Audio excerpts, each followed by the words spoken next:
drive Friday to Fidler's Bend just after the rain. Once we were there, we met up with Ninja Pat. He was nice enough to let us stay with him and his family in their cabin area there. Something cool about this event was my whole entire family was able to come with, my wife and kids, and even the dog, Oakley. So we had a real good time and low-stress weekend with all them being there to support me. Once we were down at the course, we realized that it was a very tight course in the woods, and the hills were not that extreme, just had to hit them the right way to carry some speed and get up them fast. So most of the course was focused on, precision driving, carrying a lot of speed, keeping it on course, not hitting flags or trees. The overall event, I thought, was a pretty amazing event for a first time. You can see here the amount of people that were there. I estimated somewhere between around 300 people. Probably more than that. I'm just talking about fans, not racers and racers' families. So they did a real good job cleaning out and clearing all these trees. I know that's a tremendous amount of work. First course here was pretty straightforward, nothing too wild about it. Just had to stay and not hit trees.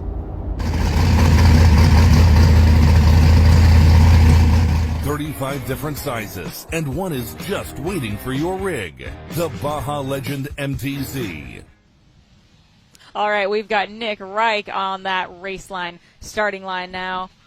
Nick is ready to rock and roll. Let's send him. Again, Nick was down here pre-walking the course last night, spent a little time. His monster Wisconsin-located buggy's been ripping it this season. Nick is coming into the weekend third in points. He also had a third-place finish at Rush last weekend. Our second Jake Pike buggy out on the hill today. Oh, way to save it, Nick. Woo, that was close. Again, we had talked about there was a handful of guys last night down here pre-running that were kind of bicycling that corner. So I am not surprised we've seen some guys do it. Using that rear steer there, whipping around. I think Nick just saw his season points flash before his eyes. He did, too. I'm glad he was able to save that one. Wow.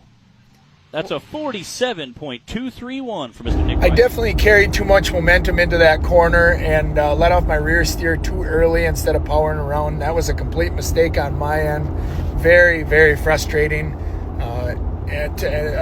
Even more frustrating to learn that was the difference between first and third. So what do you do? That's racing. That's what you do. Extremely impressed with my ORI struts. I've got them tuned in so well. Just fine adjustments left that will vary with the course. So, and my Mickey Thompson tires, couldn't ask for more traction and better. They're truly just as good, if not better, than anything else on the market. For your rig, the Baja Legend MTZ. Welcome back, everybody, to Course 2 for the RCV Axle Bouncer class here at Fidler's Bend for Round 5 of the National Rock Racing Association. This weekend is presented by RCV Performance Products, so a big thank you to them and all of our sponsors, as always, for helping us put on events like this. We have been enjoying a beautiful day of racing here in Colcord, Oklahoma. Oh, yeah, Nick Reich is going to be starting things off for us.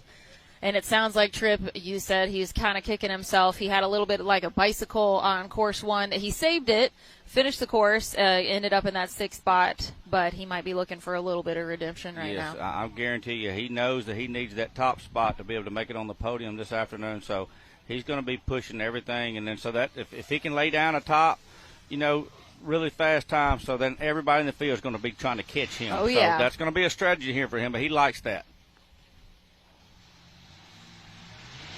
Here we go with Nick Reich, starting us off for course 2.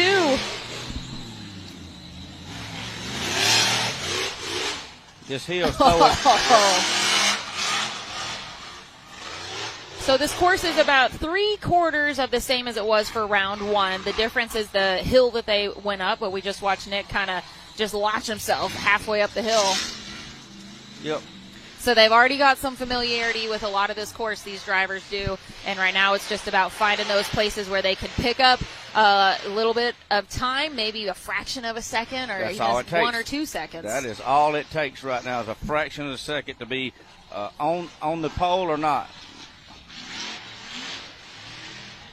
And he's through the finish line already with a 45.729. Nick Reich has set the bar for the rest of the course, the rest of the class. Picking my way up the second part of the hill here was I did miss my line. I was off by about a foot, and that's why the buggy hopped and hit so hard and shot up into the air. You know, just some things you can't readjust for, otherwise it takes too much time. I nailed it the first run. Second run I didn't get it. I still got up it fast. Probably only gave up a second or two, but you're still giving up time. Had a great time, ended up third place. Really impressed with everything. We're impressed with all the other racers.